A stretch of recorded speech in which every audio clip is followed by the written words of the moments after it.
kebajikan. Bapak Ibu, sebelum saya melanjutkan tanya jawab kembali, kemarin kan ada beberapa yang masih belum, saya lanjutkan materi sedikit ya.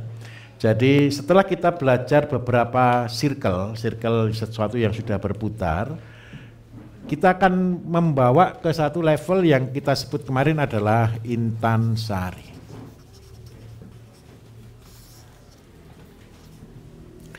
Kami punya program Bapak Ibu bagaimana membangun pertanian di dalam tingkat desa yang kita sebut desa mandiri. Nah, ini ada perwakilan dari desa, ada beberapa, nanti berharap Bapak Ibu pun juga menjadi tokoh-tokoh di desanya masing-masing. Nah, intansari itu Bapak Ibu adalah usaha yang kita bangun untuk mencapai kemandirian. Kemandirian yang kita bangun nomor satu adalah kemandirian pangan. Kemudian yang kedua adalah kemandirian kesehatan. Dan yang ketiga adalah kemandirian ekonomi atau kesejahteraan.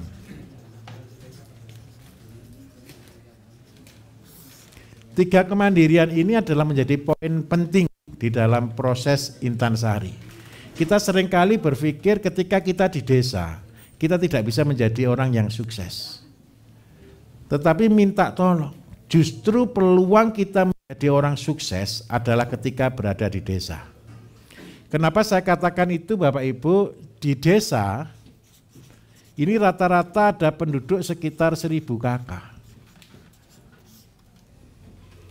Ini pasti, rata-rata.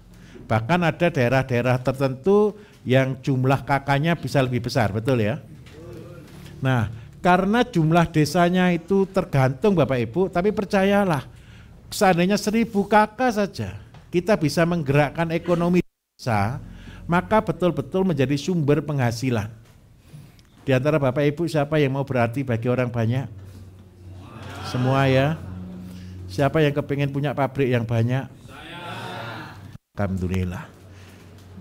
Semua yang kita lakukan mulai materi kemarin hingga tadi malam itu akan membawa kita terpaksa akan memiliki pabrik. Memilikinya pabrik di mana? Karena kita punya pasar. Kalau Bapak Ibu mulai dari 3 kali 3, kemudian 300 meter, kemudian 1005. Nah, level setelah ini adalah tingkat basic. Boleh saya katakan ini tingkat dasarnya itu cuma di sini. Setelah Bapak Ibu lulus sampai di sini, Bapak Ibu masuk di intansari. Di intansari ini harapannya satu, ketika sudah di 1005 Bapak Ibu sudah punya market, sudah punya pasar. Kepingin bisnis yang bagaimana Bapak Ibu? Pendapatannya stabil atau naik turun? Nah, supaya pendapatannya stabil berarti pasarnya tetap atau tidak? Nah, siapa yang pasar tetap itu? Pasar tetap kita hanya di desa saja. Ini goal market kita, tidak muluk-muluk. Satu keluarga Bapak Ibu, 1 bulan cukup uang 1 juta untuk makan? Dianggap cukup lah gitu ya. Untuk makan standar yang layak lah pokoknya gitu aja ya. Seandainya 1.000 kakak yang 1 bulan habis 1 juta, berarti berapa perputaran uang di desa dalam 1 bulan? 1 M. Itu pasti. Nah, selama ini di desa tetap makan atau tidak Bapak Ibu? Bapak Ibu usaha, tidak usaha, ada barang, tidak ada barang, mereka tetap makan. Karena itu kita sebagai pejuang di sini. Sebagai pejuang yang saya maksud sebagai pejuang itu untuk desa kita sendiri, saya minta tolong, ayo perjuangkan. Sekarang kita berjuang untuk kesehatan dulu. Tadi Pak Bambang sudah singgung ya, cara buat rebusan, cara buat makanan, ada semua kan? Nanti untuk lengkapnya Bapak Ibu nanti minta ke Pak Bambang biar dikirimi SOP, biar dikirimi pantangan, biar dikirimi makanan yang harus disediakan. Penyakit kira-kira di desa banyak atau tidak? Pasti atau tidak? Ke depan penyakitnya tambah banyak atau tambah sedikit? Kalau kita biarkan Bapak Ibu, maka semua orang akan sakit. Kalau Bapak Ibu tahu ada orang mau masuk jurang, kemudian dibiarkan, sebenarnya yang salah siapa? Yang tahu kan? Nah, ini saya minta maaf, ini apesnya Bapak Ibu karena datang ke sini. Betul, saya katakan apes. Kenapa saya katakan apes? Kalau kemarin tidak tahu, Bapak Ibu bisa cuek. Kalau Bapak Ibu sekarang tahu, ketika ada orang jalan yang salah, terus Bapak Ibu tidak tegur, saya jamin 100%, hatinya Bapak Ibu pasti akan terusik. Betul atau betul? Karena itu ayo berubah. Berubahnya bagaimana? Mereka harus kita selamatkan. Loh Pak, mereka tidak mau diselamatkan. Ingat zamannya Nabi dulu juga sama kok. Manusia itu kan kepenginnya jalannya sendiri kan. Bosan tidak diingatkan? Ya tidak bosan Pak, tapi yang ingatkan kadang-kadang bosan kan gitu kan. Tapi perjuangan. Bapak Ibu dulu waktu sekolah senang atau tidak? Ada yang senang, ada yang tidak senang Pak, gitu kan. Gurunya berusaha tidak ngajari supaya Bapak Ibu pinter. Tapi kita senang pinter atau enggak pada waktu itu? Buktinya apa? Malas belajar. Betul kan? Saya minta maaf. Kita akan menghadapi orang-orang yang tanda kutip akan sulit untuk diajar. Tapi saya katakan itu adalah ibadah. Bukankah salah satu tugas kita adalah membawa orang supaya berjalan dalam kebenaran? Setuju atau tidak? Nah, saya minta tolong. Bapak Ibu ketika mempraktekkan ini, Bapak Ibu berfungsi sebagai guru, sebagai panutan. Guru itu kalau bahasa Jawa digugu dan ditiru. Saya minta tolong, ayo mulai berubah dari keluarganya masing-masing. Supaya bisa digugu. Supaya bisa dipercaya. Bapak Ibu tidak akan bisa membuktikan ke orang lain kalau Bapak Ibu tidak melakukannya sendiri. Seperti misal, saya sekarang sudah tanya ini, kan sudah hari kedua ya Bapak Ibu kesini ya. Badannya Bapak Ibu sehat, seger atau enggak? Enteng. Padahal pelatihannya berat atau tidak? Ada yang sudah pernah ikut pelatihan resmi biasanya? Di hotel atau di mana sekolah gitu ada? Berapa jam? Maksimal 8 jam. Capek atau enggak? Kita di sini kemarin pelatihan bukan 8 jam loh ya. Hampir sekitar 12 jam, betul ya? Lebih ya? Nah. Saya minta maaf, pagi ini harusnya siapa yang masuk angin pagi ini ada? Ngantuk wajar. Ngantuk itu wajar. Tapi artinya badannya enggak enak, meriang, masuk angin gitu. Padahal tidurnya jelas kurang. Capek pasti, apalagi duduk kedinginan sekali. Nah, saya kepengen membuktikan cuma satu kata, hanya dengan makan, hanya dengan minum-minum yang sederhana, tidak ada yang aneh-aneh kok minumannya. Bisa mengubah kita menjadi sehat enggak? Cuman 2 hari loh ini.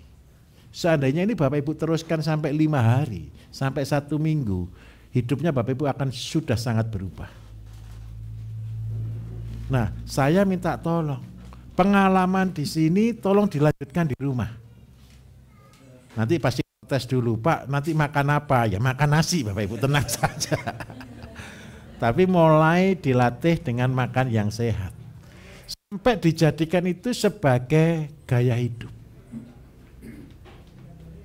Sebagai testimoni Bapak Ibu adalah saya sendiri Bapak Ibu. Jadwal saya penuh, full, padat sekali. Kalau pekerjaan itu sudah over sebenarnya. Tapi saya bersyukur sekali kalau diberi kesehatan. Apakah kesehatan itu cuma pemberian? Bukan. Kesehatan itu tanggung jawab. Kalau saya tidak bisa manage-nya, kalau saya tidak bisa ngaturnya, ya jebol saya Bapak Ibu, pasti sakit. Nah, bagaimana caranya? Ya saya pilih adalah makanan. Yang saya pilih adalah minuman, rebusan dan sebagainya. Nah, artinya apa? Di dalam makanan kita ini adalah obat untuk kesehatan ini. Langkah pertama Bapak Ibu harus membuat ini. Goalnya adalah Bapak Ibu menjadi contoh. Terus yang kedua, Bapak Ibu mulai menciptakan yang namanya pasar. Kalau seandainya sampai 1000 kakak, seandainya saya buat minimal standar. Satu keluarga makan ayam 1 minggu sekali. 1 minggu 1 ekor. Banyak atau sedikit? Wajar ya. 1 minggu 1 ekor itu banyak atau sedikit kira-kira? Ya cukup ya. Jadi menu makannya seminggu sekali makan ayam gitu loh. Seminggu sekali makan ikan. Setiap hari makan telur. Wajib kalau telur. Ini saya tulis ayam, terus saya tulis telur. Setiap minggu berarti yang kebaca 1 kilo telurnya. Terus habis gitu ikan. Ikan setiap minggu 1 kilo deh. Nah, saya 3 kebutuhan ini dulu. Kalau seandainya jumlah keluarga itu ada 1000, setiap minggu 1, berarti 1 bulan butuh ayam berapa Bapak Ibu? 4. 4 dikalikan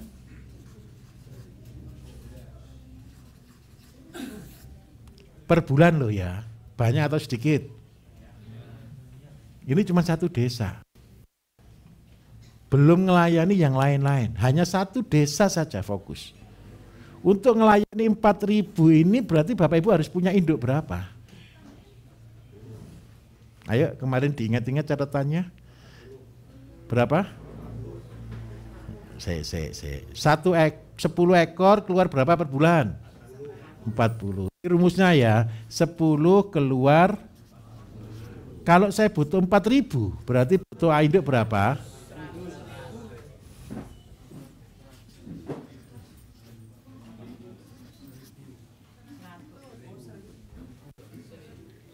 Lihat Bapak Ibu ya. Ini rumus ya, tolong diingat-ingat. 10 menghasilkan 40 per bulan.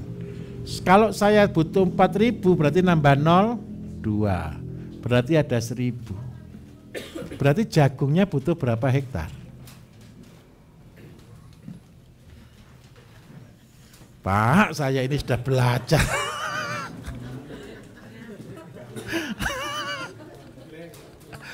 Enggak apa-apa, enggak usah ngeblank, ayo santai. Kita rileks saja. Ayo kita hitung ulang. Tenang aja. Sebentar, ayo kita hitung lagi ya. Kalau ayam 4.000 per bulan, pakannya butuh berapa kilo? 4.000 dikalikan 4. Ketemu berapa? 16 ton. Betul ya? Untuk membuat jagung 16 ton, kita kalikan 2, karena umurnya jagung 2 bulan. Berarti berapa? Seandainya 1 hektar itu keluar rata-rata di angka 6 ton, betul ya? Sudah gampangannya begitu. Berarti butuh berapa hektar? 6 hektar tanam jagung. 6 hektar tanam jagung siapa yang tanam? Bapak Ibu sendiri kuat? Tidak kuat, harus mengajak petani. Nah, dari ngajak petani ini Bapak Ibu, akhirnya kira-kira karena 32 ton ada pabrik pakan enggak di desa itu kira-kira? Ada, terpaksa ada pabrik jagung.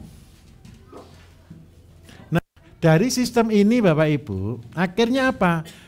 Cuman gara-gara ayam saja, Bapak Ibu bisa menciptakan petani 6 hektar. 6 hektar itu kan bukan punya 1 orang kan? Minimal di situ ada 10 orang sampai 12 orang. Bahkan bisa lebih. Terus yang kedua di situ akhirnya ada pabrik pakan. Terus yang kedua Bapak Ibu, dengan sistem ini ekonomi akan bergerak. Berarti ada penetasan, ada yang membesarkan. Kalau kandangnya, kalau 4.000 ekor berarti butuh luas berapa? Kok kemarin belum saya ajari ya kandang ayam ya? Oke. Kandang ayam itu begini Bapak Ibu. Saya buat konsep 12 meter kali 12 meter.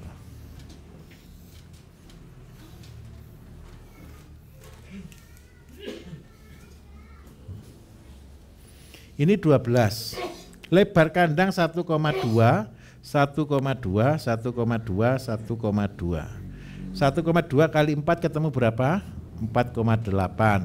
4,8 di sini ada 3,5, 3,6, 3,6. Nah, sudah. Ini adalah untuk indukan. Ini untuk induk. Ini kapasitas Bapak Ibu dengan kandang ini 12 kali 12 itu adalah 1000 ekor per bulan. Kandangnya modelnya tingkat.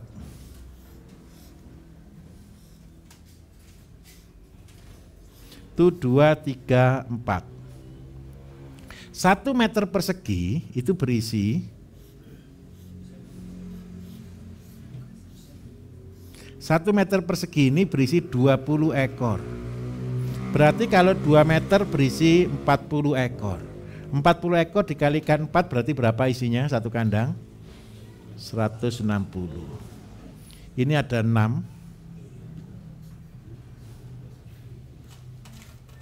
Jadi total kandang 6 kali 1, 2, 3, 4. Ada 24 kandang.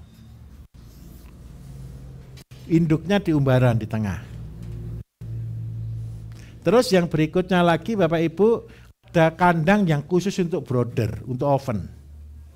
Pembesaran 0 sampai 1 bulan, itu kandangnya dari triplek. Kalau yang lain dari bambu. Ini berjumlah 4 buah. 4 buah kandang, yang lainnya adalah untuk kandang pembesaran.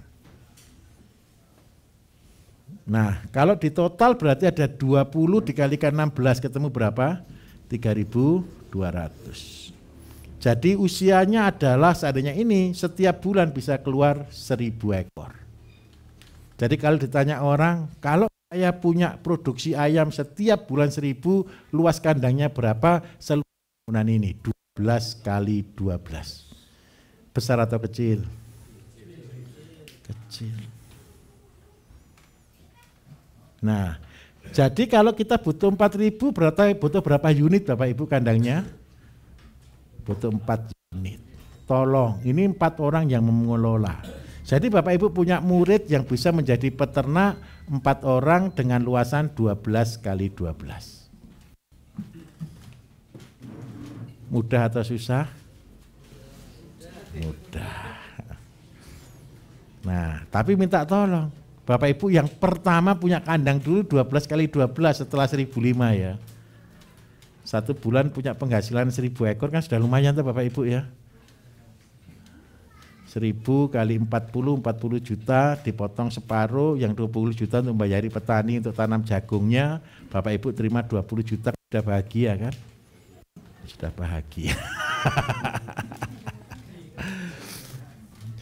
Perjanjian tetap diingat, di pintu masuk di sini Bapak Ibu harus ditulisi penyakit dilarang masuk. Jadi orang boleh melihat, tidak boleh memegang. Nah, gara-gara kita punya ayam berarti punya pupuk, sudah untuk jagungnya. Berarti ada pabrik pupuk enggak di desa? Ada unit pengolahan pupuk. Berarti ada pengangguran lagi terentaskan. Terus yang berikutnya, kita butuh telur. Ibu, telur 1 kilo, anggap aja 1 kilo berisi 20 deh, paling kecil-kecil gitu aja, anggap aja maksimal. Berarti 20 dikalikan 4 dikalikan 1000. Butuh telur berapa berarti? 80.000. Padahal telur ayam kampung kita yang dari induk ini untuk pakannya itu yang kita tetaskan kan separuh. Baru bisa produksi 50 kali induknya 1000 berarti 50.000. Masih kurang 30.000. 30.000 ini bisa pakai Bapak Ibu pakai ayam Arab, pakai ayam Elba, pakai ayam merah boleh. Untuk pakan induknya sendiri Bapak Ibu, ini akhirnya ada pabrik pakan lagi. Karena apa pabrik? Kemarin sudah diajari buat pakan untuk ayam petelur sudah? Bisa ya, kemarin mudah ya. Asola, jagung sama gabah. Oke ya. Nah, tujuannya kita kasih itu supaya telurnya tidak berhenti. Nah, setelah kita punya telur Bapak Ibu, coba bayangkan dulu. Ini kita kurang 30.000, sudah saya hitungkan sekali. 30.000 berarti butuh ayam berapa kalau tidak ditetaskan? Ayo coba dipikir salah satu. Ada enggak ya guru di sini? 300 ya. 300 kali 10 sama dengan kurang 30. Berarti berapa? Oh, banyak juga induknya. Oh, banyak ini. Nah, 3.000 ini makan ayam juga banyak loh Bapak Ibu. Makan induk lebih banyak dari pembesaran. Kalau pembesaran itu 1 ekor cuma butuh 4 kilo. Tapi kalau untuk induk 1 hari 200 gram. Berarti 1 bulan berapa gram? 6 kilo.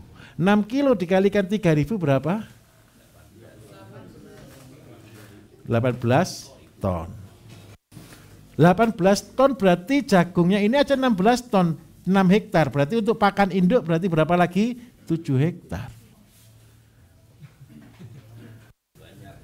Berarti di tiap desa ada 13 hektar yang wajib tanam jagung sepanjang waktu. Jadi namanya petani jagung. Ini saya ajak nalar sama-sama. Kalau pekerjaannya nanam jagung terus menerus Bapak Ibu, tambah pinter atau enggak kira-kira? Yang membuat petani kita tidak pinter Bapak Ibu, nanam lupa. Akhirnya ilmunya itu pancet terus, betul enggak? Tetapi kalau dia fokus, akhirnya disinilah akan muncul banyak profesor. Divisi jagung di desa. Bagiannya apa? Ngurusin nanam jagung, eksperimen jagung, benih jagung, aplikasinya. Akhirnya di desa ini akan muncul orang-orang hebat yang khusus menangani jagung. Betul atau betul? Karena apa? Harga ini stabil atau enggak harga jagungnya? Stabil. Karena petani tidak pernah jual jagung loh. Karena yang dijual adalah ayam. Harga kira-kira bisa yang beli pasti? Enggak bisa. Kalau harganya sudah pasti berarti yang diperjuangkan oleh petani apa? Produktivitas. Harus meningkat. Bagaimana caranya? Nah disitulah akan muncul ilmu pengetahuan. Yang membuat ilmu pengetahuan di sektor pertanian ini tidak bisa karena maju mundur Bapak Ibu. Naik turun baru semangat sedikit, harga murah putus asa. Akhirnya nanamnya caranya pas, balik lagi polanya. Tetapi kalau harganya sudah stabil, maka dipertahankan untuk mencapai produktivitas yang baik. Nah oke, di satu desa berarti ada 13 sampai 15 hektar jagung. Dan ini terus menerus tidak berhenti. Pabrik pupuknya berarti terus jalan atau tidak? Terus jalan. Berarti ada pekerja di pabrik pupuk. Nah, gara-gara jagung kemarin ya, gara-gara jagung berarti ada sapi. Berarti ada pabrik pupuk, ada peternakan sapi. Peternakan sapinya berarti berapa banyak kalau 13 hektar? Sedikit Pak, cuma 13 sampai 26 ekor saja. Lah itu bagian peternak. Peternakannya akan fokus. Kenapa fokus? Makanannya sudah terjamin. Nah, terus yang berikutnya ikan. 1 kilo berarti 1 bulan kali 4 kali 1000. Berarti butuh berapa? 4 ton. 4 ton Bapak Ibu berarti per bulan loh ini. Karena ikan kita ini ikan organik yang tanpa pelet, waktu pemeliharaannya bisa setahun deh saya anggap paling lama. Setahun. Berarti setahun kebutuhannya berapa ton?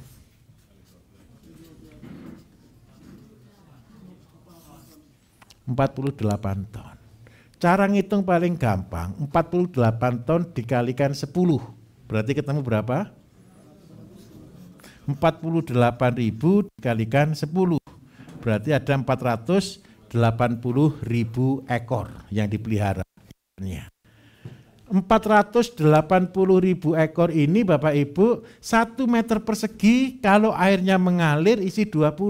Tapi kalau airnya tidak mengalir cuma isi 10. Berarti ini dibagi 10, ketemu berapa? 48.000. 48.000 itu berapa hektar?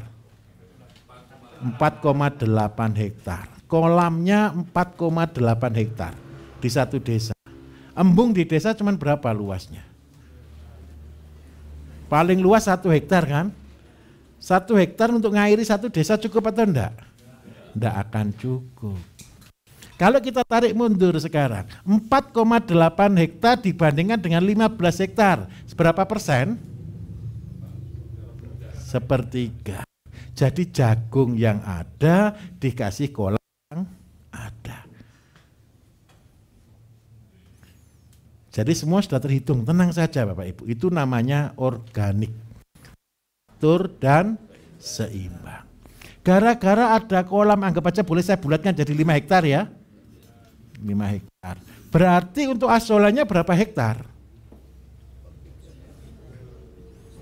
1,5.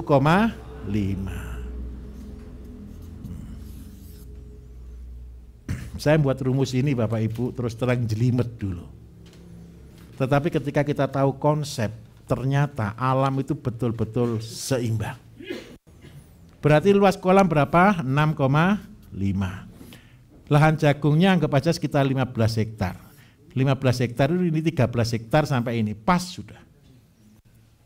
Coba bagi. Dari 13 hektar dibagi 3 berapa? Sudah ketemu Bapak Ibu. Nah di YouTube ada yang protes ke saya, Pak Bayu, siapa yang akan tanam asola sampai 1 hektar? Betul atau tidak?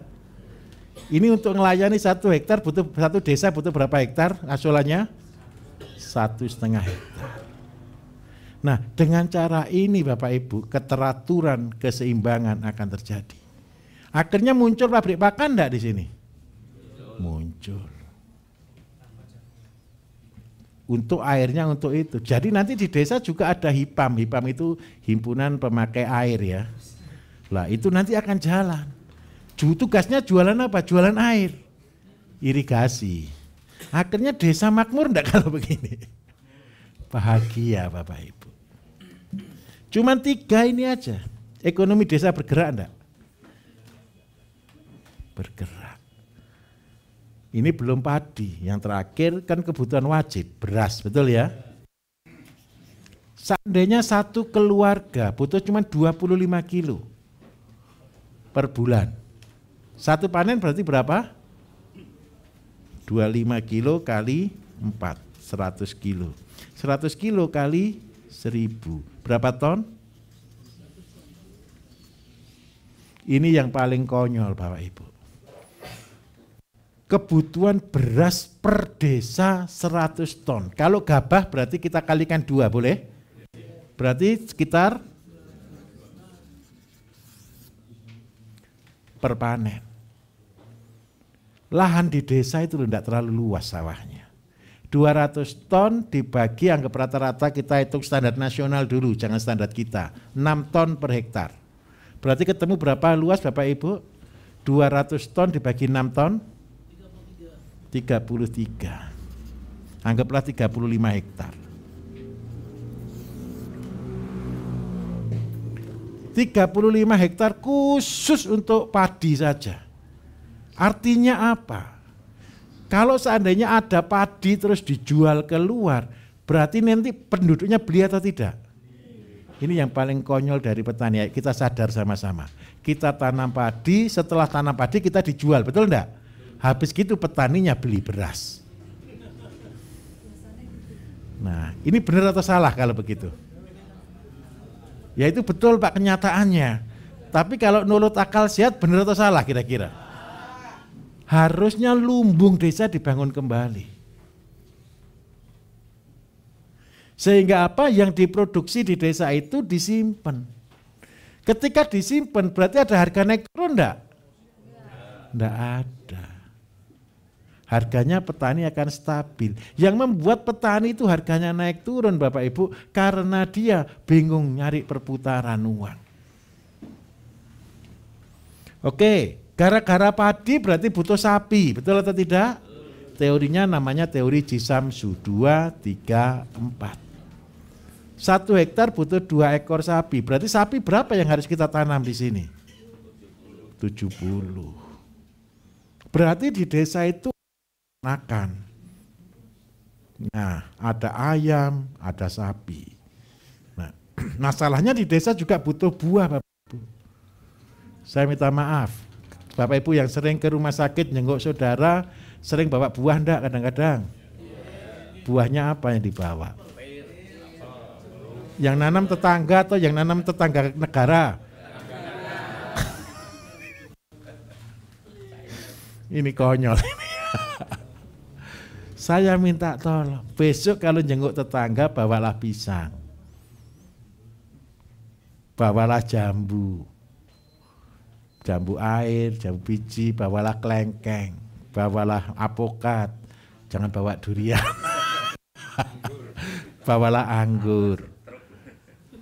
Bawalah buah-buah yang kita produksi, mangga. Di mana produksinya? Ya di desa itu. Kalau seandainya sistem ini kita jalankan, tidak usah dijual di luar. Hanya dijual di desa itu sendiri. Masyarakatnya makmur atau tidak? Ini yang keren. Ayo tolong mimpikan ini. Ayo menjadi pahlawan di sini. Membangun desa. Kalau begini ceritanya ada pengangguran enggak di desa? Enggak ada. Saya minta tolong, walaupun hari-hari ke depan ini Bapak Ibu, pengangguran akan meningkat di daerah-daerah perkotaan. Ayo yang Bapak Ibu tinggal di desa, bangun kembali desanya. Ajak mereka balik kampung, karena di desa ada lapangan pekerjaan yang tidak terbatas. Kenapa saya katakan tidak terbatas? Memenuhi kebutuhan desa saja sudah pusingnya minta ampun. Betul atau betul kira-kira? Ini belum sayur loh ya, belum saya hitung loh ya. Terus habis gitu di kota kira-kira orang butuh makan atau tidak? Pasti atau tidak? Nah, ketika Bapak Ibu sudah pinter di sini, akhirnya tidak ada lagi tanah nganggur. Tidak ada lagi tanah yang tidak tergarap. Tujuannya sekarang mulai ekonomi desa bergerak, mulai jadi trader, mulai jadi perdagangan, kirim ke kota, bertahap. Anggaplah ekspor, walaupun di dalam negeri. Nah dari sanalah Bapak Ibu, boleh saya katakan, jadi miliarder mudah atau susah kalau begini? Perjanjian loh ya, yang jawabnya mudah harus jelasin.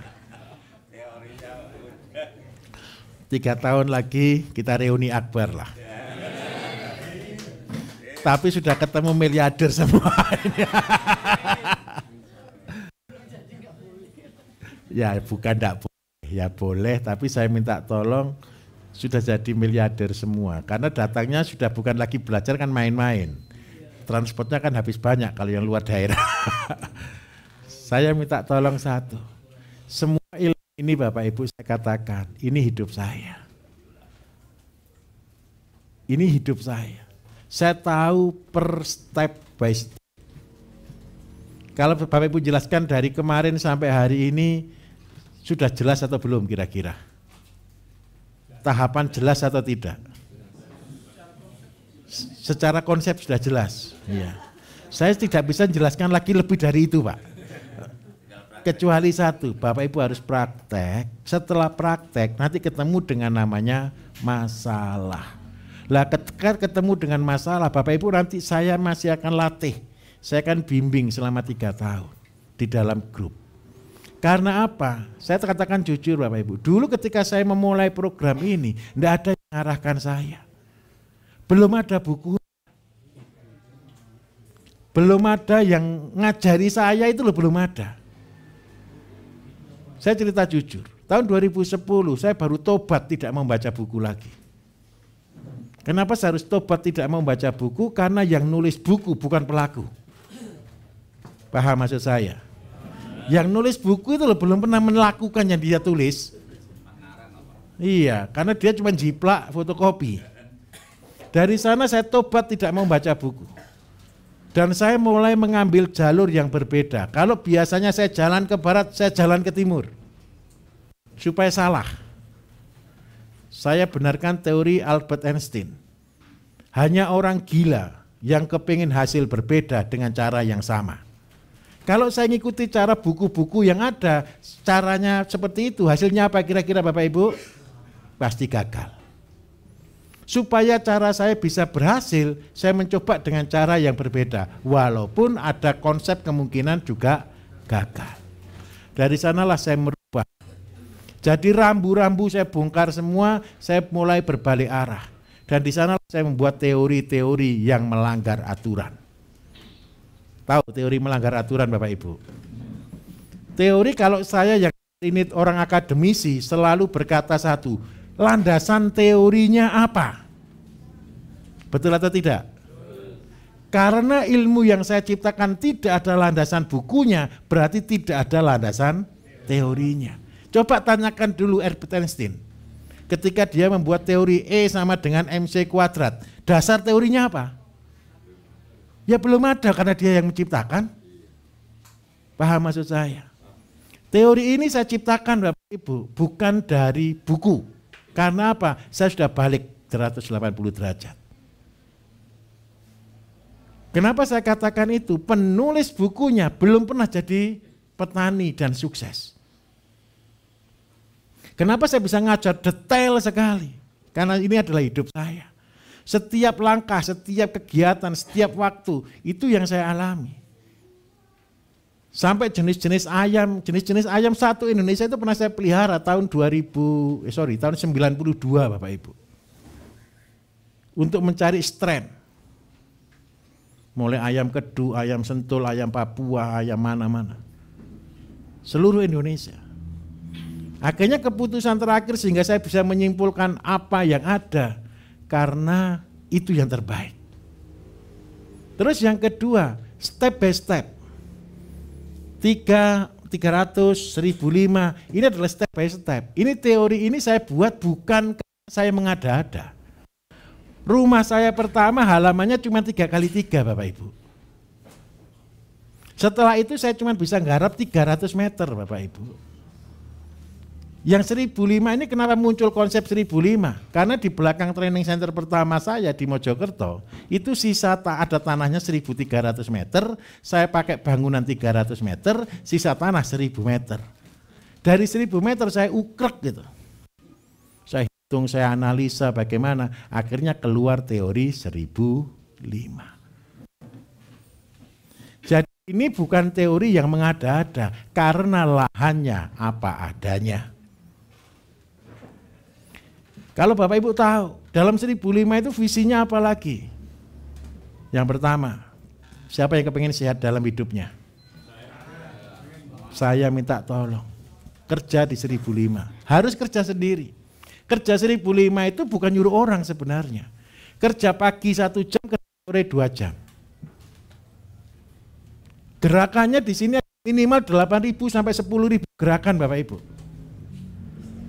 Nanti kalau nganggur-nganggur hitung, nyabuti rumput hitung. Loh serius, ini ada 8.000 sampai 10.000 gerakan. Kita harus jalan berapa langkah itu ketemu semua dihitung nanti. Karena saya waktu itu pengangguran. Karena saya pengangguran semua saya hitung. Saya tulis. Sampai teori rumput itu sampai takut tumbuh ya karena saya puteri terus. Siapa yang pernah cinta dengan usaha pertama? Enggak usah usaha deh. Siapa yang pernah punya mobil baru pertama gitu aja. Enggak usah mobil baru lah, mobil pertama gitu. Seneng enggak?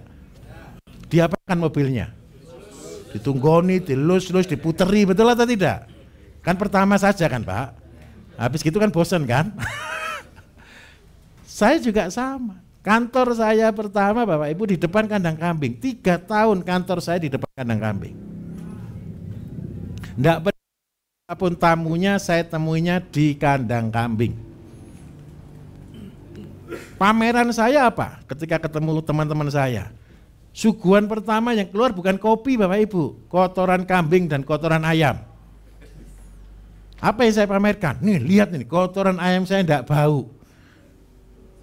Cium. Benar gitu. Dan semua orang ketika datang ke tempat training center saya pertama, goal saya cuma datang selalu berkata, kalau cuma begini saja saya bisa. Bapak Ibu datang ke sini sudah bisa bilang, kalau cuma begini saja ada? Siapa yang sudah dalam hatinya berkata begitu? Ada, itu goal saya di situ. Itu Bapak Ibu tidak usah ngomong, goal saya Bapak lihat langsung berkata, cuma begini saja saya bisa. Nanti ketika Bapak Ibu buat, tolong buat sederhana, jangan tampilkan kemewahan. Supaya apa? Orang datang langsung berkata, kalau cuma begini saja saya juga bisa. Tujuannya apa Bapak Ibu? Seorang pemimpin, Bapak Ibu nanti akan jadi guru. Ketika Bapak Ibu jadi guru, guru itu ingin muridnya pinter atau muridnya tidak pinter? Kepengen muridnya berhasil atau muridnya tidak berhasil? Supaya muridnya berhasil, guru tindakan guru pertama Bapak Ibu menyediakan punggung untuk diinjak supaya muridnya bisa naik. Jadi pertama kali Bapak Ibu buat suatu tempat, nanti tempatnya Bapak Ibu harus jadi tempat pelatihan. Amin. Harus Pak. Kenapa kok harus? Sudah punya 1.005 saja, saya jamin 100%, tamunya tidak berhenti. Asal kita ngomong loh ya. Kalau kita diem aja tidak ada yang mau datang, takut. Kalau kita mau ngomong Bapak Ibu, tamunya tidak berhenti, saya jamin 100%. Dan ketika sudah tamunya datang, mereka akan lihat apa sih yang kita kerjakan. Setelah mereka lihat apa yang kita kerjakan, efek bisnisnya mereka beli. Itu efek bisnisnya. Efek lainnya, mereka bertanya sampai detail. Dan percayalah, saya jamin Bapak Ibu akan bosan jelaskan orang. Loh iya, setiap hari suruh jelaskan A sampai Z, besok datang lagi A sampai Z, A sampai Z lagi. Sampai akhirnya Bapak Ibu jadi orang hafal enggak kira-kira? Hafal di luar kepala. Tapi percayalah, itu nanti alam yang akan mengatur. Saya bangga dengan penemuan saya ini yang saya sebut dengan integrated farming Bapak Ibu. 17 negara loh datang ke tempat saya untuk belajar. Enggak tanggung-tanggung, 17 negara. Badan-badan organik dunia itu datang ke tempat kita untuk belajar. Ilmu ngawurisasi saya. Tuh, karena enggak ada bukunya kan ngawur kan. Ingat ya, yang boleh ngawur saya. Yang boleh berkata ngawur saya. Bapak Ibu enggak boleh ngomong ngawur. Karena Bapak Ibu sudah ada pakemnya. Ini kan jadi pakem kan? Betul. Jangan kitab suci, salah. Suatu hari Bapak Ibu terus terang ya. Ada orang dari Norwegia. Itu sampai nyium kaki saya. Bule itu nyium kaki saya. Berkali-kali dia datang sombongnya minta ampun. Cerita selangit pokoknya dia. Saya bilang, sudah lihat kandang saya saja. Begitu dia diantarkan anak-anak lihat ke kandang ini di kampus.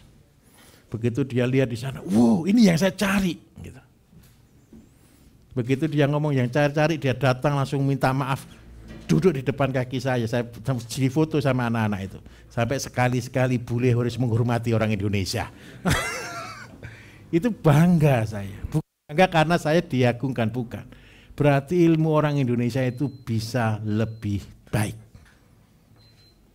Yang kedua Bapak Ibu, ketika saya menjelaskan konsep, ini saya minta maaf ya, ini lengkap semua kan tidak mungkin saya ajarkan. Yang konsep di dalam keyhole.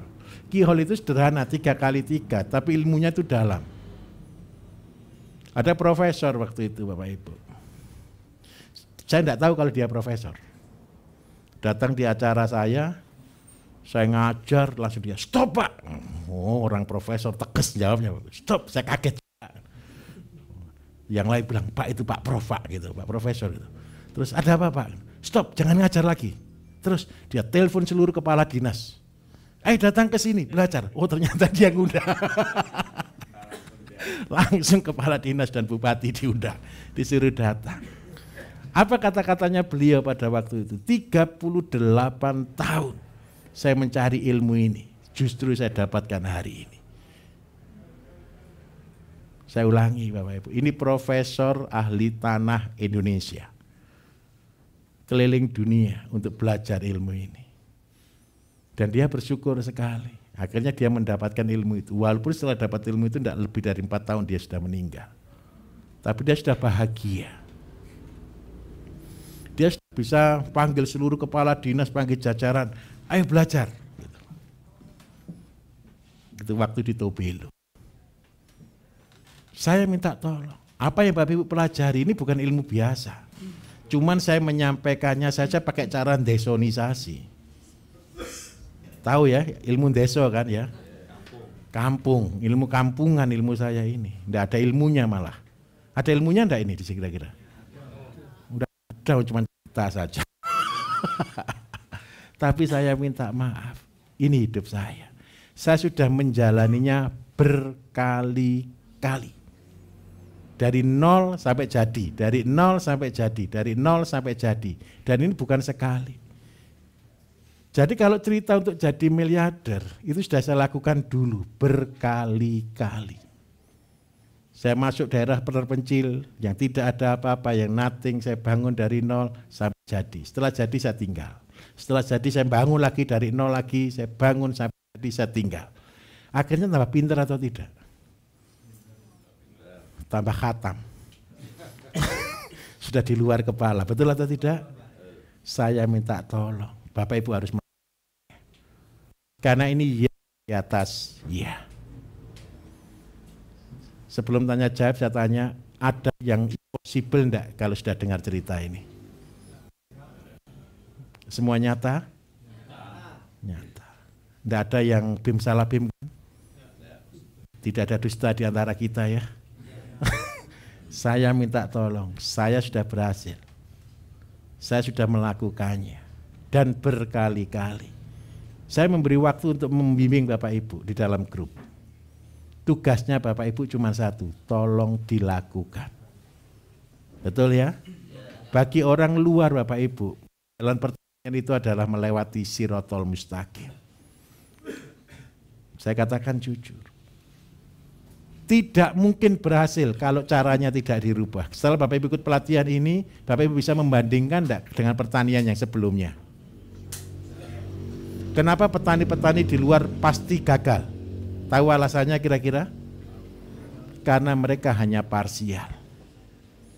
Sendiri-sendiri, betul atau tidak?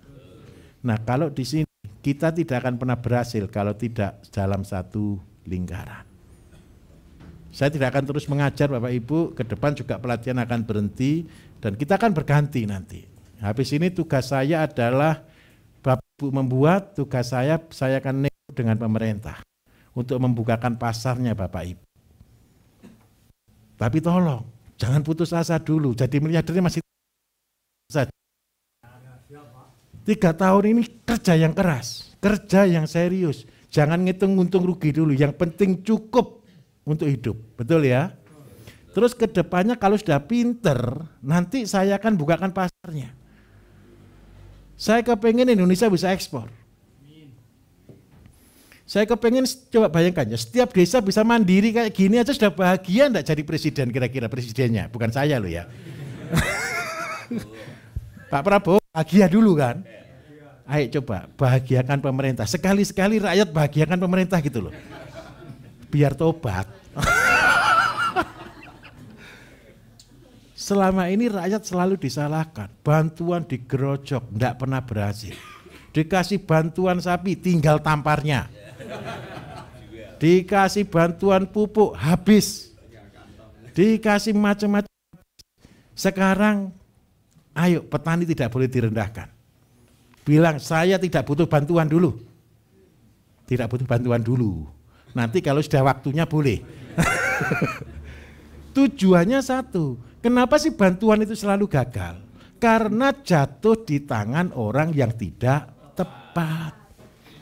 Kalau Bapak Ibu sudah buat tanamannya sudah ditanam, sudah bagus, terus dikasih pupuk yang tepat, berhasil atau tidak? Berhasil. Sama. Basic ini loh, jalankan dulu. 1.500 ini loh, sampai 1.500 saja, jalankan dulu. sampai clear, sampai bulat, sampai jadi. Setelah itu pemerintah seandainya mau support, ini langsung boom Bapak Ibu. Betul-betul. Ilmunya sudah ada. Dan yang sekarang ini, selama ini Bapak Ibu, pemerintah minta maaf ya. Kenapa Bapak Ibu harus berbayar? Saya minta maaf sekali. Dulu pelatihan saya gratis. Yang datang itu minta maaf. Orang-orang yang ngawur-ngawur itu loh. Sudah pelatihan minta disangoni lagi. Iya, ini serius. Karena itu kalau yang ngirim itu dari pemerintah, saya itu maju mundur ngajar. Kenapa? Ya paling-paling cuma masuk telinga kiri, keluar telinga kanan. Paling cuma tepuk tangan, bagus gitu aja kan. Habis gitu ya tidak dikerjakan. Tapi kalau Bapak Ibu sudah mau bayar, sudah mau keluar uang, datang ke sini, ya minta tolong, hargai sendiri uangnya Bapak Ibu. Saya minta tolong dikerjakan. Setelah Bapak Ibu kerjakan ini, saya juga akan bekerja di sektor yang lain. Sehingga nanti kita ketemu di tengah-tengah. Ketika Bapak Ibu sudah tumbuh, saya akan jalannya supaya Bapak Ibu jadi besar. Setuju kira-kira? Mulai, pulang dari sini segera action. Nanti di grup laporkan, baik, buruk, jelek, kurang, laporkan. Jangan malu. Pasti, kendala pasti Bu, laporkan. Oh di grup itu semua Bu, semua masalah. Yang jawab bukan saya. Yang jawab itu temannya Bapak Ibu senior-senior ini. Paling kalau pertanyaannya yang kurang bermutu ya minta maaf, kadang-kadang jangan kasih pertanyaan anak TK gitu. Jadi jangan tanya teori yang tidak penting. Kalau teori yang tidak penting mereka jawab baca lagi atau lihat lagi YouTube-nya gitu teman-teman gitu. Pertanyaannya itu lakukan, kalau gagal ini loh masalahnya kenapa, nanti teman-teman yang akan jawab sudah. Nah kalau itu dihargai. Pak ini kendalanya setelah saya buat ini kok jadinya begini, laporkan di grup. Nanti teman-teman yang akan bahas. Panennya kayak apa, nanti akan saling supporting. Di dalam grup Bapak Ibu ada petani biasa, ada yang dokter, ada yang profesor juga di dalam situ. Ada yang dokter, ada yang dari tentara, dari ABRI, semua ada di sana. Dan mereka akan saling support. Saya luar biasa, saya menghargai grup ini Bapak Ibu. Mereka biarpun dengan titel yang berbeda-beda, mereka saling supporting. Ada peraturannya, nanti Pak Bambang yang akan ngasih peraturan di grup ada, tolong dibaca, jangan ngasih stiker. Tolong ya, jangan kirim stiker. Ngirim stiker 3 kali, hilang. Terus yang kedua, jangan bicara di luar topik, hilang kena Pak Bambang. Karena grup kita sudah ratusan orang Bapak Ibu. Jadi sesuai dengan topik yang kita lakukan. Saya akan kawal di sana sampai 3 tahun. Saya betul-betul berharap Bapak Ibu 3 tahun ke depan kita buat reuni akbar, semua sudah jadi miliarder. Oke, kita buka ruang tanya jawab. Jam berapa sekarang minta maaf? 1. Oke Bapak dulu ya, oke. Nanti tenang lagi, ada lagi.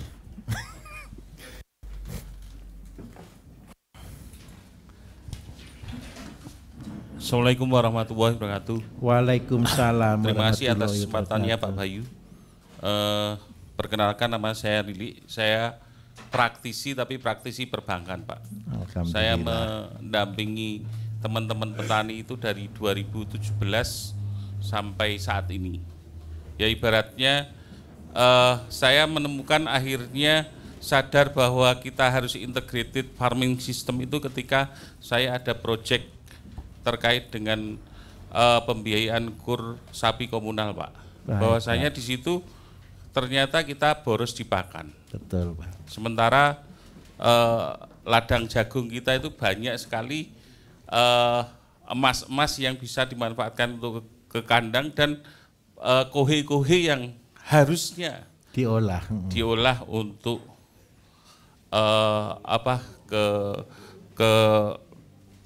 ke ladang kita. Jadi ya terus terang saya tertarik sekali, cuman permasalahannya saya ini kan berbeda mungkin dengan teman-teman yang lain ya. Saya tertarik dengan konsep juga 1005. Kalau teman-teman lain mungkin sudah praktisi pertanian kan tinggal menyesuaikan saja Pak. Cuman kan kalau saya adalah praktisi perbankan dan pengen sebenarnya jadi petani. Nah, yang menjadi pertanyaan saya bagaimana memulainya? Karena saya kan modalnya 0 botol nih, ya artinya saya nyangkul nggak bisa. Kemudian mungkin kalau lahan mungkin nanti pastinya akan sewa. Ya artinya dengan seperti itu saya pengen punya ayam dulu, tapi kan saya harus menyiapkan jagung seperti itu Pak Bayu. Jadi how to become menjadi petani yang 1.005 itu dengan modal 0 podol Pak. Itu saja Pak Bayu, terima kasih. Assalamualaikum warahmatullahi wabarakatuh. Ayo kira-kira yang dimulai untuk Pak Didi apa kira-kira yang bisa dikerjakan? Ayo mungkin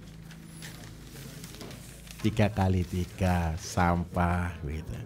Pak Didi minta maaf. Yang pertama yang harus dilakukan untuk keluarga dulu. Pak minta tolong walaupun jadi praktisi perbankan jangan malu jadi pemulung Pak ya.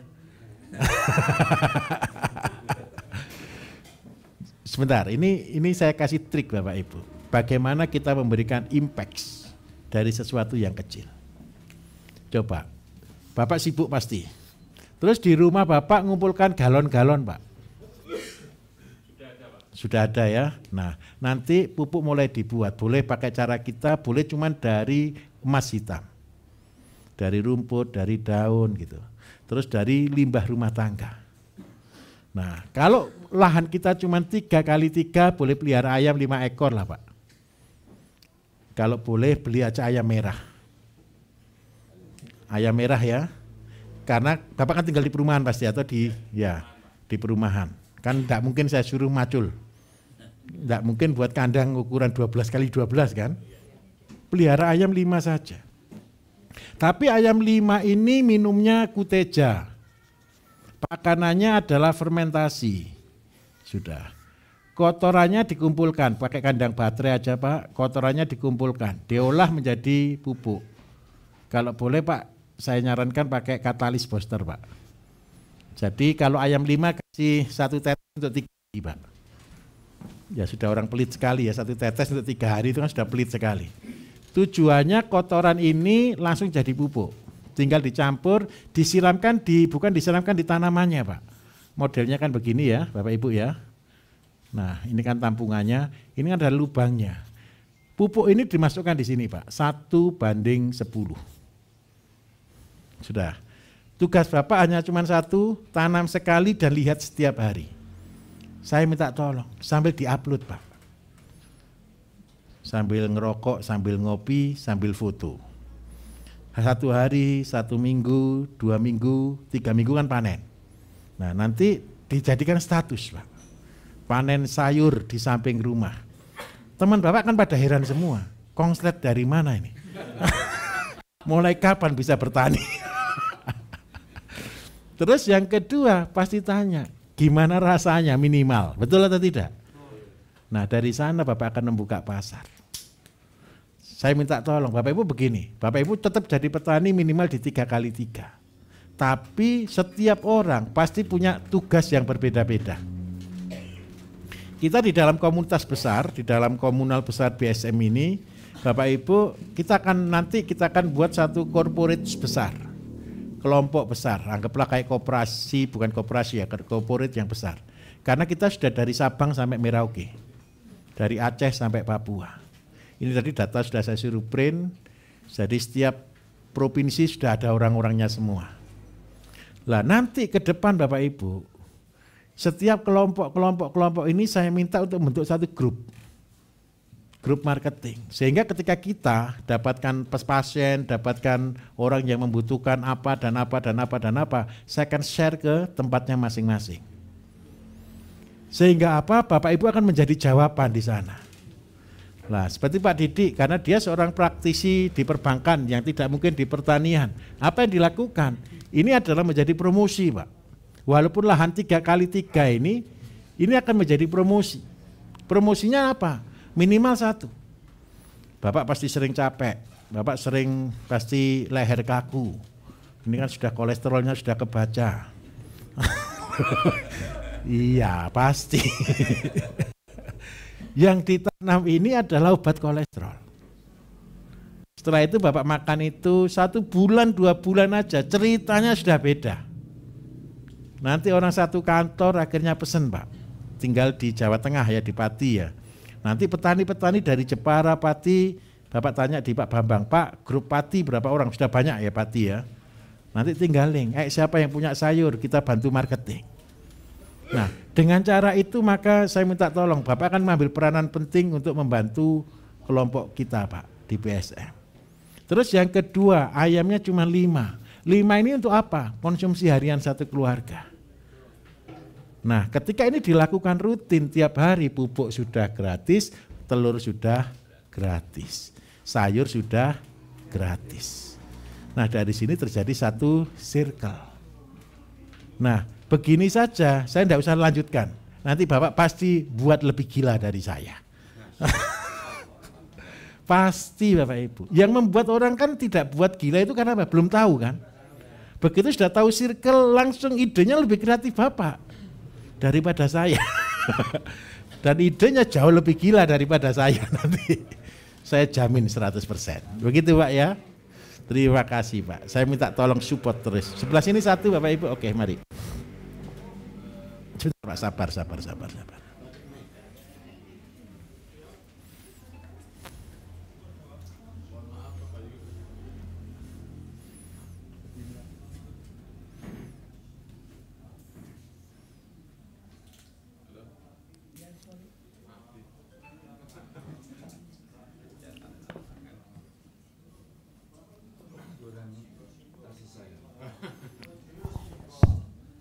Terima kasih atas waktunya Pak. Mohon maaf saya mau bertanya tentang cara bagaimana membuat bibit padi yang beraroma dengan sistem turun-temurun Pak. Yang kedua juga untuk bibit jagung supaya kita tidak beli yang kemarin Bapak sudah sampaikan, mohon dilanjutkan kembali. Terima kasih Pak. Baik, sebentar, pengen aroma apa padinya?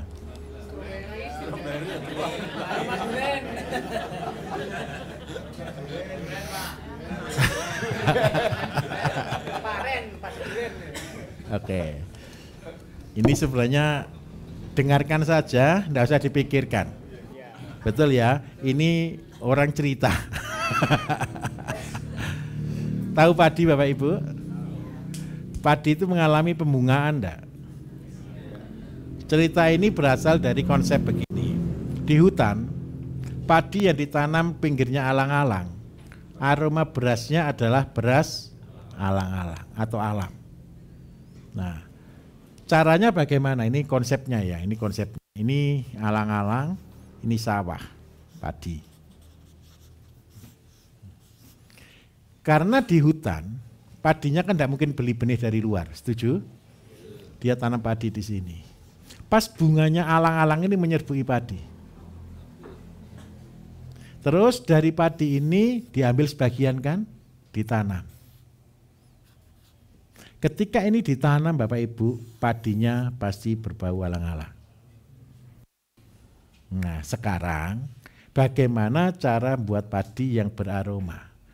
Ketika sudah masa pembungaan, Bapak Ibu kan sudah diajarin buat kuteja, betul ya? Kuteja itu ngambil apa? Ngambil intisari dan enzim dari suatu bahan aktif. Nah, cari bahan-bahan yang beraroma. Aroma itu pandan, betul ya? Yang berikutnya duren, gitu ya? Nah, semangka, melon, apapun deh yang beraroma, pokoknya ya. Itu diolah menjadi nutrisi. Pada waktu ini mulai berbunga, penyerbukan, semprot dengan itu. Secara berkala, bisa setiap minggu sampai 3 kali. Tujuannya apa? Ketika ini disemprot pada waktu ini sedang pengisian, pada waktu sedang perkawinan, masuk enggak dia ke intisarinya? Masuk. Ketika ini panen, ambil bijinya ditanam, maka ini baunya sama dengan ini. Gampang atau susah? Jadi yang turunannya, harus turunannya. Bukan yang ini jadi bau, tidak. Ini ketika ditanam baru keluar bau. Lah kalau kepengen lebih bagus lagi, ini dikawinkan lagi dengan ini lagi, terus turun lagi. Lebih berbau lagi, lebih tajam lagi. Seandainya pandan sampai 4 kali keturunan, maka wangi sekali. Pandan. Tapi orang sekarang lebih pintar Bapak Ibu. Semprot dengan parfum. Begitu dibuka, baunya molto. Ini yang bahaya, jujur ya, ini yang bahaya. Saya katakan, ada orang komplain ke saya, Pak, saya sudah pakai cucian air beras, kenapa kok enggak bisa jadi ya? Kira-kira apa penyebabnya? Berasnya dikasih pemutih. Jadi akhirnya bakterinya mati. Itu alasan kadang-kadang ada orang yang pakai aleri dan gagal. Karena apa? Berasnya yang digunakan adalah beras yang pakai kimia, pewanginya pakai kimia. Rata-rata biasanya pakai pemutih. Kalau boleh jangan beli beras yang licin. Belilah beras yang keset. Tahu ya? Beras yang keset itu mahal atau murah? Murah. Kalau beras yang licin, mahal. Jangan beli beras yang mahal. Beli beras saja yang murah. Terus beras itu tidak akan wangi Bapak Ibu. Kalau beras dicium baunya wangi, berarti dikasih pewangi. Paham ya? Untuk jagung, gini ceritanya. Seandainya Bapak Ibu kembangkan jagung Madura.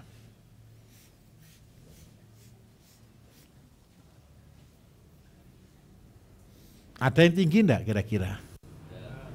Yang tinggi tolong diambil untuk jadikan benih. Nah terus seandainya Bapak Ibu membuat benih, tapi tolong ya, saya ngajari buat benih jangan jual benih ya, biar Bapak Ibu tidak bermasalah dengan hukum ya. Benih itu tidak boleh diperjualbelikan. Karena apa? Kecuali kalau Bapak Ibu nanti akadnya untuk komunitas. Tapi juga jangan ditulisi untuk kalangan sendiri juga, itu juga salah. Untuk kalangan sendiri yang jual orang luar, itu salah juga. Nanti Bapak Ibu kalau seandainya buat benih, bagus, boleh jual cuma di grup. Tidak boleh dijual di luar, karena ini salah. Teorinya buat jagung hibrida Bapak Ibu. Seandainya ini jagung lokal, saya anggap aja jagung Madura. Bapak Ibu carikan pejantan, jagung yang memang dipakai untuk pejantan. Seandainya siapa senang jagung yang warna merah, kuning, hijau gitu ada? Tidak ada ya, itu balonku itu. Merah, hitam, putih gitu ya, ungu gitu ya. Ini pejantannya, mungkin yang di sini kasih pejantan merah, di sini kasih pejantan putih, terus hitam, hijau lagi, sini kasih pejantan ungu gitu. Nah, nanti Bapak Ibu, ketika ini usia 40 hari, kan sebelum dia keluar bunga jantan, betul ya? Ini dicabut. Cabut atasnya semua. Setelah dicabut semua, yang ada jantannya cuma ini. Maka ini akan menyerbuki ini. Hasilnya memang tidak akan bagus, banyak bogangnya. Karena penyerbukannya tidak sempurna. Nah, hasil inilah ketika Bapak Ibu tanam, nanti munculnya jagung dengan beraneka ragam warna. Ini cara jagung hibrida. Karena itu ini diturunkan, nanti keluarnya 2. Bisa keluar jantan, bisa keluar betina. Ngawuri saja, jangan terlalu dipikir. Lah nanti seandainya nih Bapak Ibu kalau pergi ke daerah mana, loh ini jagung ketannya bagus, jagungnya besar, anakannya banyak, dijadikan pejantan. Yang jagungnya lokalnya pakai jagung Madura. Supaya apa? Umur pendek, buah banyak, itu gampang. Tapi tenang Bapak Ibu, besok ke depan kalau semua sudah pinter, kita sudah sampai ke rekayasa genetika, kita akan belajar ini. Saya dulu tahun 2008 saya dulu pernah buat benih jagung juga yang saya kasih nama itu Sukmaraka. Itu yang kita kembangkan jagung komposit. Jagung komposit itu begini. Jagung komposit ini jagung Madura. Semua isinya jagung Madura. Tapi saya pilih yang paling bagus. Yang bagus-bagus ini yang kita kembangkan jadi komposit. Dia tidak akan berubah karena dia tetap satu galur, jagung Madura. Cuman bedanya tongkolnya lebih besar. Saya kemarin lihat di grup, teman-teman sudah pinter-pinter. Jagung Madura itu target saya 1 jadi 100. Tapi kemarin saya lihat di grup sudah 1 jadi 300. Kalau sudah 1 jadi 300, Bapak Ibu per hektar sudah tembus 10 ton per hektar. Saya tunjukkan bedanya di mana jagung hibrid dengan jagung Madura. Jagung Madura 1 hektar butuh benih 60 sampai 80, maksimal 100 kilo. Kalau jagung hibrida 1 hektar cuma butuh maksimal 25 sampai 30 kilo lah maksimal. Harganya di sini bedanya. Jagung Madura paling harga 10.000. Ini 1 juta. Kalau ini kali paling murah harganya 100.000. Berarti ketemu 3 juta. Hasilnya sama. Pilih mana 1 juta atau 3 juta? Nah, saya minta tolong kreatif di sini. Tapi perjanjian ya, untuk benih tidak boleh dilabeli, jangan dijual bebas. Nanti yang datang aparat soalnya. Semua benih Pak. Supaya kita aman kalau Bapak Ibu benih lagi, tambahkan dulu, tumbuhkan dulu, jualnya bibit. Kalau bibit aman. Kan dulu ada kasus Bapak Ibu orang buat benih jagung ditangkap gitu kan. Nah tenang saja, kalau untuk kalangan sendiri aman. Pupuk juga sama. Karena itu saya minta tolong, buatlah pabrik pupuk hanya untuk desanya masing-masing. Kalau untuk desanya masing-masing, saya jamin 100%. Tidak ada yang ganggu. Tapi musuhnya penjual pupuk itu ini apa? Penjual pupuknya diajak Pak, diwaraskan dulu. Diorganikkan dulu maksud saya. Diajak sama-sama, ayo buat pabrik pupuk bareng. Daripada bermusuhan lebih baik bersaudara. Iya. Lebih untung kok juga kalau mereka buat kan. Coba untungnya gimana Bapak Ibu? Ketika pas harga murah mereka punya uang suruh beli semuanya. Pas harga sayur murah suruh tampung semuanya. Setelah jadi pupuk dijual lah, dia kan untungnya banyak itu. Bahagia kok dia nanti. Oke, Bapak Ibu ya. Gimana? Maksudnya gimana? Ini tadi Pak. Ini yang tadi. Disemprot tadi itu betul, untuk padi itu. Oh ya, baik Bapak. Ya, oke, satu lagi nih dari belakang. Ini yang belakang dulu. Oke. Sebentar. Oke. Sampai berdiri ya soalnya Bapak. Bapak Ibu tenang, habis ini kita makan sama-sama nanti bergiliran ya, ngumpuli saya ya. Mari Bapak. Terima kasih Pak Bayu. Bismillahirrahmanirrahim. Assalamualaikum warahmatullahi wabarakatuh. Waalaikumsalam warahmatullahi wabarakatuh. Saya Sugiyadi dari Pontianak, Kalimantan Barat. Saya hanya ingin penjelasan SOP untuk pupuk sawit dengan buah pasir Pak Bayu, soalnya kan solid itu sulit keluar Pak. Baik. Sementara itu yang penting bagi saya sementara, yang lain juga penting semua Pak sebetulnya. Ini karena waktu juga berbagi sama kawan, sementara itu dulu. Akhirul kalam, wassalamualaikum warahmatullahi wabarakatuh. Waalaikumsalam. Terima kasih. Untuk SOP sawit nanti begini Pak. Bapak nanti buah pasir itu adalah setara dengan solid. Jadi nanti tolong minta Pak Bambang ya Pak ya. Pak Bambang SOP sawit Pak Bambang ya. Lah nanti jumlah seandainya 1 truk untuk solid, ini anggap aja sekitar 6 sampai 8 ton, maka 6 sampai 8 ton ini digantikan buah pasir Pak. Kelebihannya ada kelebihannya. Buah pasir rasanya apa Pak? Manis. Maka hasil pupuknya jauh lebih bagus daripada yang solid. Jadi digiling hancur semua Pak. Sama cangkangnya. Mohon maaf Pak, itu seandainya di tempat TPH itu, tempat penimbangan sawit, iya. Di kampung kan banyak itu Pak. Betul. Itu kan ada yang disortir itu Pak. Betul. Pakai sortiran itu juga boleh Pak. Yang buah-buah landak itu Pak. Iya betul Pak. Intinya cuma satu, ini intinya. Kalau untuk sawit, ambillah dari sawit. Kalau Bapak yang diambil ini adalah buahnya, Berarti buahnya kira-kira bagus atau enggak? Pasti bagus. Maaf Pak, belum begitu ngeh Pak saya. Oke. Yang itu kan sawit itu kan batoknya keras itu Pak. Giling Pak. Oh, ada penggilingan untuk Lo beli chopper plastik namanya Pak. Yang batu aja bisa hancur kok Pak. Oh ya, terima kasih kalau begitu. Mohon maaf Pak, saya karena juga tidak tahu. Harganya enggak terlalu mahal Pak. Nanti alatnya kalau mau order Pak Bambang juga bisa Pak. Pak Bambang kok jadi tukang bisnis nanti. Bukan Pak Bambang. Mitra kita juga. Dalam grup kita juga ada. Yang produksi mesin-mesin pertanian. Nanti Pak Bambang akan ngelingkan begitu ya. Jadi Bapak beli chopper yang plastik Pak. Untuk plastik. Untuk biji plastik. Jadi sekeras cangkang hancur Pak. Batu aja hancur Pak. Baik, oke. Ayo satu lagi ini sebelah sini, oke mari Mas.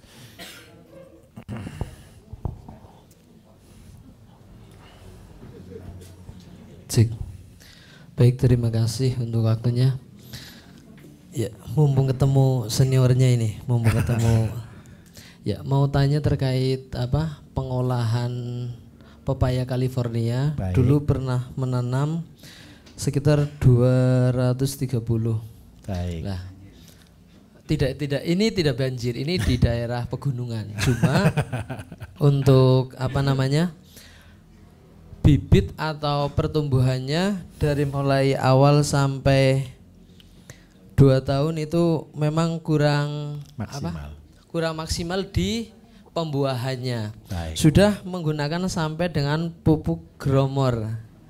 Gromor itu ya lumayan harganya. Iya, Ya. betul. Jadi yang jelas dari mulai hari pertama penanaman sampai benar-benar dia berbuah sekitar 5,5 bulan, 6 bulan sudah petik. Iya. Baik. Buah mulai penanaman sampai buah itu sekitar 1 bulan 17 hari. Betul. Itu udah buah. Sudah ya. Mulai berbunga. Udah mulai berbunga. Ya. Maka di sini saya mau menanyakan bagaimana cara untuk perawatan yang memang benar bagus ataupun memang dari pembibitannya itu. Baik. Untuk California. Terus untuk yang kedua untuk pisang ulin. Baik. Ya, pisang ulin itu kadang kalau kita apa namanya udah 1 atau 2 kali itu nanti di paling ujung itu mengkerut. Ya, kalau di kan ada yang memang bagus dari mulai awal sampai akhir ya jenis-jenis pisang. Ya itu yang saya tanyakan. Terima kasih. Wassalamualaikum warahmatullahi wabarakatuh. Waalaikumsalam. Baik. Saya jelaskan dulu untuk pepaya. Bapak Ibu, pepaya itu akarnya besar atau kecil? Besar. Pepaya itu tanaman ragus atau tidak ragus? Ragus. Kalau tanaman itu ragus berarti makannya banyak atau sedikit? Berarti kalau sudah makannya banyak berarti pupuknya perlu banyak atau sedikit? Nomor 1 itu. Ini saya kasih trik lagi. Cara tanam pepaya, cari lokasinya seperti apa? Carilah lokasi yang berbatu dan berpasir. Tembok aja rumah Bapak Ibu bisa roboh kena pepaya, betul? Kenapa kok cari berbatu dan berpasir? Yang pertama, buahnya keset. Tahu ya keset ya, kering. Yang kedua, manis.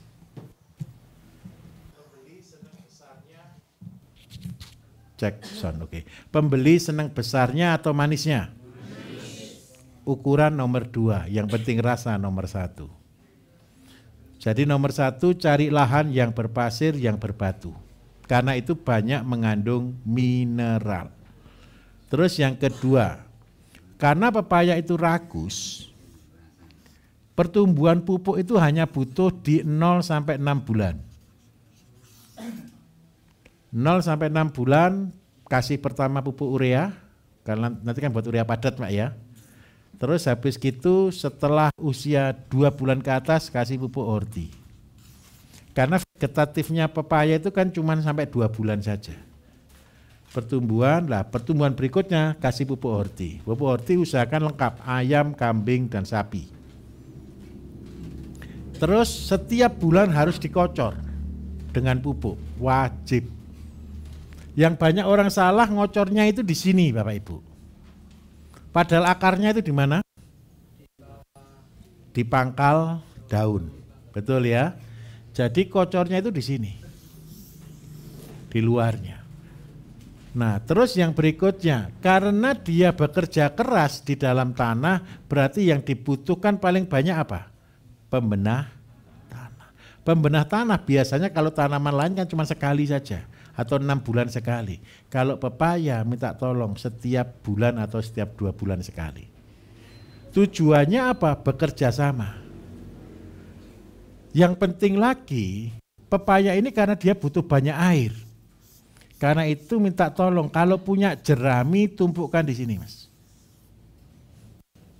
Kalau enggak ada jerami paling gampang kasih sekam.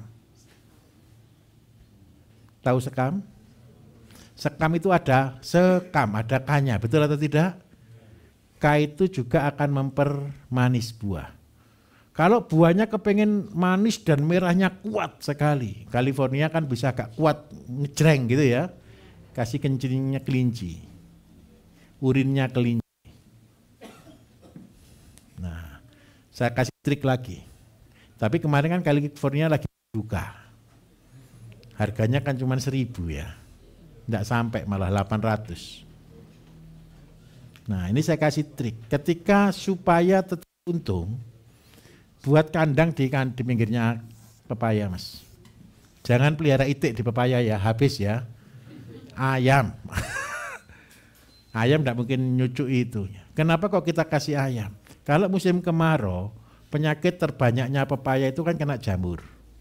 Tapi jamur itu ada yang bawa, namanya serangga. Serangga itu lawannya ayam. Masnya kan nyari serangganya kan susah kan? Mana serangganya? Kalau ayam, mata ayam itu tajam. Dia lihat, oh ini serangga, dia kejar, dia patuk, dia kejar, dia patuk. Tujuannya apa? Hamanya selesai. Perbandingannya sama, 100 meter 10 ekor. Kalau orang-orang luar negeri bilang chicken traktor namanya. Jadi buat kandangnya itu dari paranet itu Mas ya. Pagar tingginya 2 meter, paranet jaring itu ya. Kandang di situ buat tempat tidur di situ. Setelah 2 minggu geser ayamnya, geser ayamnya, geser ayamnya. Apa? Iya, nomaden. Pindah-pindah begitu. Terus yang kedua makanannya. Paling kalau sudah punya pepaya Bapak Ibu, pepaya yang afkir banyak atau sedikit? Tinggal campur pepaya 1, dedak 1, asola 1, dicampur jadi 1, sudah jadi pakannya ayam. Itu integrasi ayam dengan pepaya. Nah, karena ayamnya sudah makan pepaya, maka pupuknya cukup dari ayam, tidak masalah kalau model seperti itu.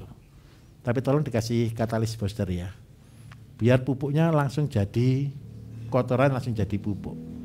Itu yang pertama untuk pepaya. Terus yang kedua Bapak Ibu, tadi tanaman apa tadi yang satunya?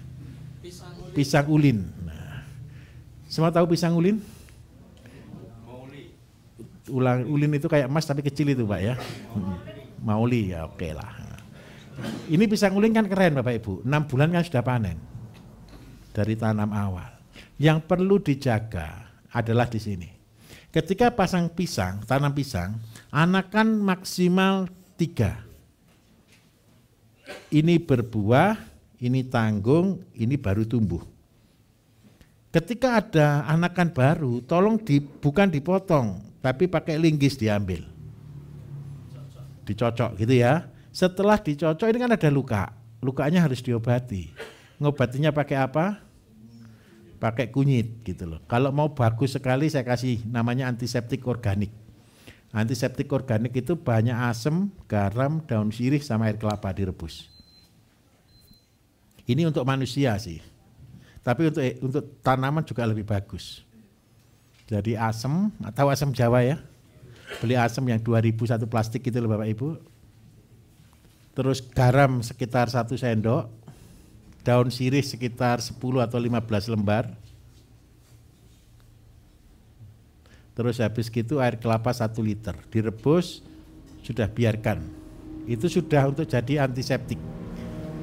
Bapak Ibu pernah kukunya yang sakit di pojok? Karena ada kotoran? apa namanya, cantengan. Nah, itu obatnya kan gampang-gampang susah, betul kan? Olesi, tetesi pakai itu semalam besok sembuh itu. Tadi asam jawa, daun sirih, sama garam. 1 sendok lah Pak. 1 sendok munjung ya, 1 sendok makan munjung. Lah nanti Mas, ketika sudah dipotong begitu, olesi dengan itu, terus taburi abu dan garam. Perbandingan abu 5, garam 1 kilo. Terus kira-kira, karena ini pohon pisang, karena dia berfokus ke buah, yang dibutuhkan pupuk apa? Horti. Kalau horti tanamannya apa? Kambing. Ternaknya kambing. Kalau seandainya Pak saya tidak mau seneng kambing, boleh pakai entok juga boleh, tapi jangan ditaruh di pinggirnya habis ya. Habis dipotong taruh di luar, tapi itu juga wajib dikembalikan tapi ya. Habis dipotong taruh di luar, dipakai untuk mainannya si entok, nanti kotorannya kembali lagi ke sini. Jadi ngolahnya pupuknya di dalam perutnya entok atau bebek. Pupuk terbagus lagi Bapak Ibu, janjangnya pisang, tahu ya? Tengahnya pisang itu banyak ngandung apa kira-kira? Kalium. Nah itu seandainya Bapak Ibu mau cacah itu dijadikan kompos. Seandainya batangnya, tolong ini Mas ya, yang paling penting. Orang kadang-kadang sembrono Bapak Ibu, batang pisang taruh di sini gitu, betul ya? Ini yang ngundang jamur. Kalau boleh, seandainya lahannya begini, taruh di pojok ini untuk membuat emas hitam, untuk membuat kompos. Kompos ini Bapak Ibu isinya apa? Tangkainya pisang tahu ya? Ini sama gedebok sama rumput-rumput taruh di sini ditumpuk, nanti secara berkala tiap bulan ditaburkan di pinggir-pinggirnya. Tapi sudah diolah dulu jadi kompos. Nanti di sini ada contoh lah, ada kotak kompos. Nanti Bapak Ibu coba masukkan tangan, itu kotoran sapi sama kotoran kuda. Tapi tenang saja, tidak akan bau. Nanti sukarelawan gitu ya, satu terus langsung cuci tangan gitu ya. Biar bisa cerita panasnya. Kalau habis megang itu megang batuk. Oke, kita makan siang dulu. Atau bagaimana Pak Bambang schedule-nya? Makan siang. Baik, makan siang. Langsung praktek dulu. Oke. Nanti Bapak Ibu setelah makan siang praktek, setelah praktek kita kelas lagi. Begitu ya. Oke, terima kasih. Assalamualaikum.